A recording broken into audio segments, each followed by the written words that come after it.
各位观众朋友大家好，欢迎来到你赛俗语教室，我是你赛。旧历的3月23是妈祖的生日，所以今仔日咱要来介绍一句甲妈祖有关的俗语。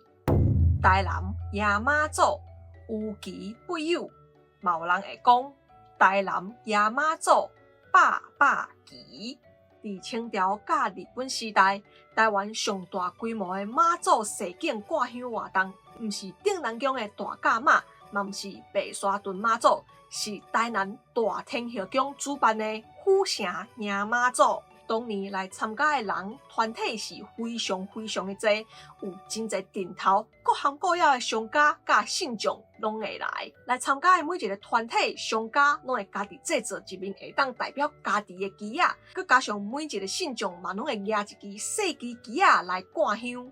就安尼，这个台南迎妈祖的活动就形成安尼百旗的特殊现象。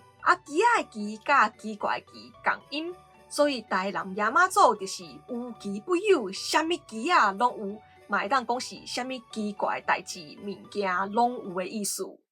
你听我讲哦，我前几工去看一个魔术表演，迄个魔术师的帽仔有够神奇的，就敢若台南迎妈祖咧。哈？啥物意思？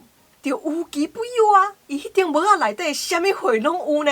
有兔啊、鸟啊、猫啊、鸡啊、白啊，反正就啥物货拢刻出来啦，有够精彩的！咱后摆做伙来看好无？哦，好啊，听起来介成真趣味哦。